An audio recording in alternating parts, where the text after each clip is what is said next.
राजा शुद्धोधन राजकुमार सिद्धार्थ के लिए जितने भी विलास के साधन जुटा रहे थे, उतना ही राजकुमार सिद्धार्थ उनसे अलग थलग हो रहे थे। एक दिन सिद्धार्थ का मित्र वसंत उनसे मिलने के लिए आया और सिद्धार्थ से कहने लगा, राजकुमार, आपके माता पिता आपसे कितना प्रेम और स्नेह करते हैं।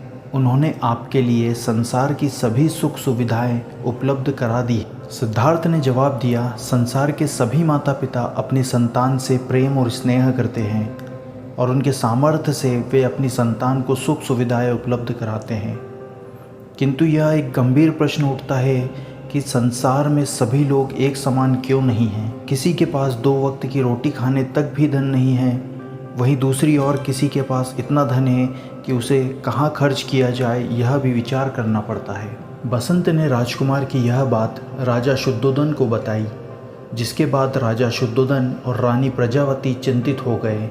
उन्हें ज्योतिषों की भविष्यवाणी याद आने लगी, कहीं सिद्धार्थ राज्य का त्याग करके संन्यास जीवन को ना अपना ले।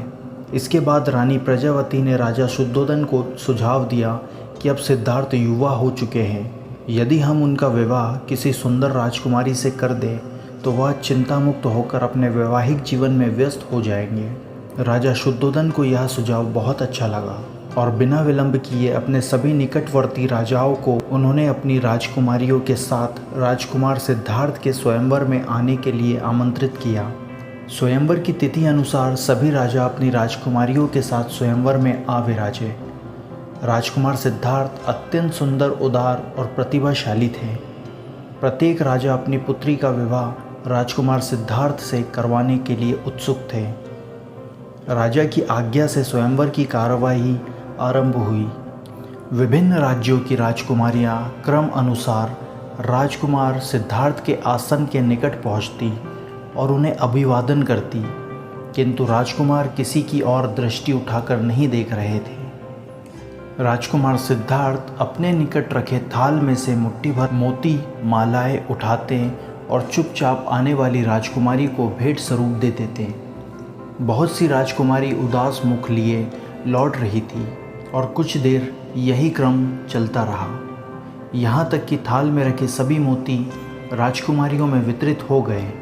इसके बाद एक राजकुमारी सिद्धार्थ के पास आई, जिसकी आंखों में तेज था।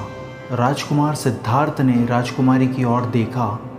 इस राजकुमारी का नाम यशोधरा था। राजकुमार ने भेंट देने के लिए जब थाल से मोतियों की माला निकालना चाही, लेकिन थाल पहले से ही खाली हो चुका था।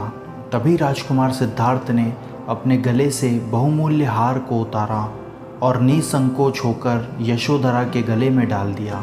तभी स्वयंवर स्थल पर राजा शुद्धोधन और राजकुमार सिद्धार्थ की जय जयकार गूंजने लगी। राजा शुद्धोधन ने अपने आसन से खड़े होकर उपस्थित सभी जनों का आभार व्यक्त किया और राजकुमार सिद्धार्थ का राजकुमारी यशोधरा से विवाह करने की घोषणा कर दी। यशोधरा के पिता ने प्रसन्नतापूर्वक अपनी पुत्री का विवाह राजकुमार सिद्धार्थ के साथ करा दिया।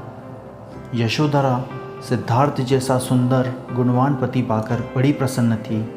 सिद्धार्थ भी यशोधरा जैसी सुंदर सुशील अर्धांगिनी पाकर बहुत खुश थे। सिद्धार्थ अपने नवविवाहित जीवन में बड़े ही खुश थे। कुछ समय बाद यशोधरा ने एक पुत्र को भी जन्म दिया, जिसका नाम राहुल रखा गया।